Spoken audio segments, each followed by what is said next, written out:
Hello dear students, welcome to your English class. Now we are going to begin with our English language. The first topic we are going to start with is sentences. So let's start. Before moving ahead with sentences, let us just find out what are phrases and clauses. What is a phrase? Phrase is the group of words together but without a subject or a predicate. They are the building blocks for sentences. Thus, it acts like building blocks which helps to frame complete sentences. Number 2. Acts as a unit which makes complete sense. Here it means a phrase is the small unit of a sentence which makes complete sense even if it's just a word. Number 3. Phrases are the part of sentences and not the sentences. Phrases can be very short or quite long. Examples of phrases are after dinner, waiting for the rain to stop. Let's take few more examples. Where does the sun rise? In the east. What does your friend likes? Playing cricket. We can change phrases into sentences by adding words to them. Example, sun rises in the east. My friend likes playing cricket. Let's find out what are clauses. Clauses are the group of words that have both subject and predicate, unlike phrases. So does that mean clauses are equals to sentences? Let's find out from the following statements. A clause may or may not have the complete meaning, whereas a sentence always have a complete meaning. It often starts with a conjunction. As we know that sentences always starts with a capital and not with the conjunctions. Therefore, we conclude that all the clauses are not sentences. Let's take a look at few of the examples. When the man broke into the house, the dog barked at him because he was a baby.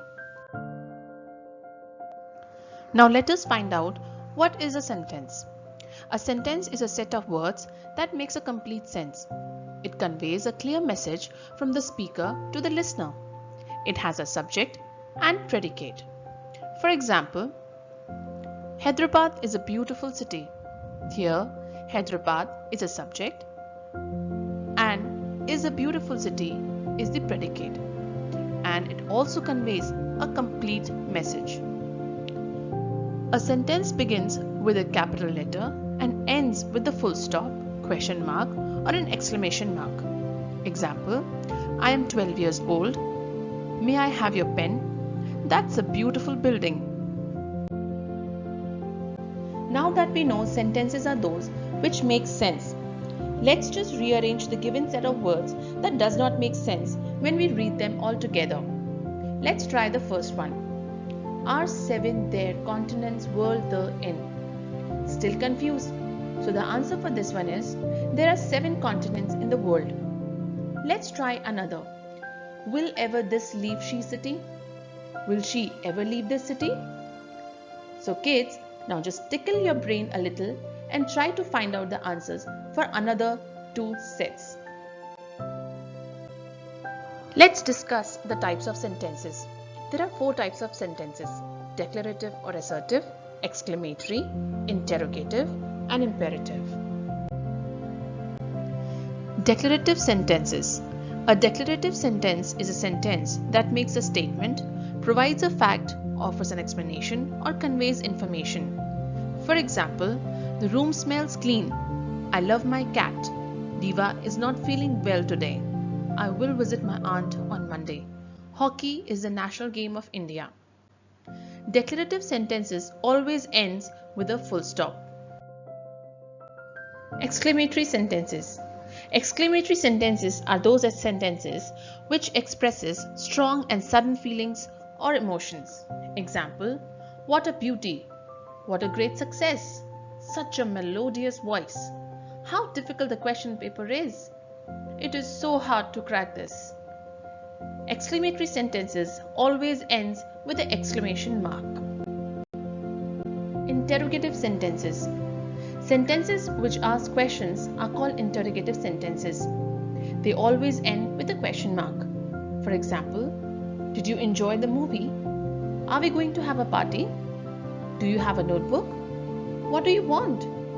When do you return from Delhi? Interrogative sentences ends with a question mark. Imperative sentences. Sentences which expresses a command, a request and a suggestion are called imperative sentences. For example, please post this letter. Can you lend me 50 rupees? You must wear your seat belt. Bring the book tomorrow. Close the door. Imperative sentences may end with a question mark, a full stop or an exclamation mark.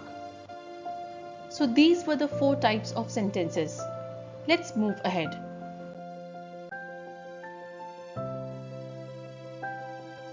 Now let's discuss interjections.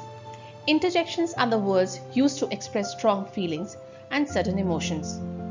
Always remember, an interjection is followed by a comma or an exclamation mark.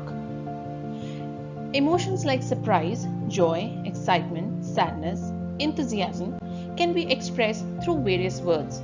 For example, that feels wonderful.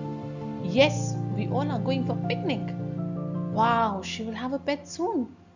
Oh dear, I'm really sorry for this. Hooray, I've been selected. Here we come to question tags.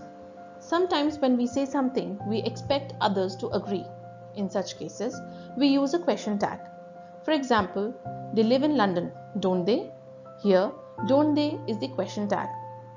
Question tags has a short question at the end. It consists of an auxiliary verb and a subject. For example, you are coming for the dinner, aren't you? Here, aren't is the helping verb and you is a subject. Now let's find out what are statements and question tags. For example, you can play piano, can't you? Here, you can play piano is the statement and can't you is the question tag. Let's take another example. Meera won't come, will she? Here, Meera won't come is the statement and will she is the question tag. To frame a question tag, we must add the opposite of the auxiliary verb to the subject of the sentence. Here, can becomes can't and won't becomes will, which is then added to the subject, you and she. Let's discuss the rules for question tag. The first rule says we use a negative question tag with a positive statement. Example, she's Italian, isn't she?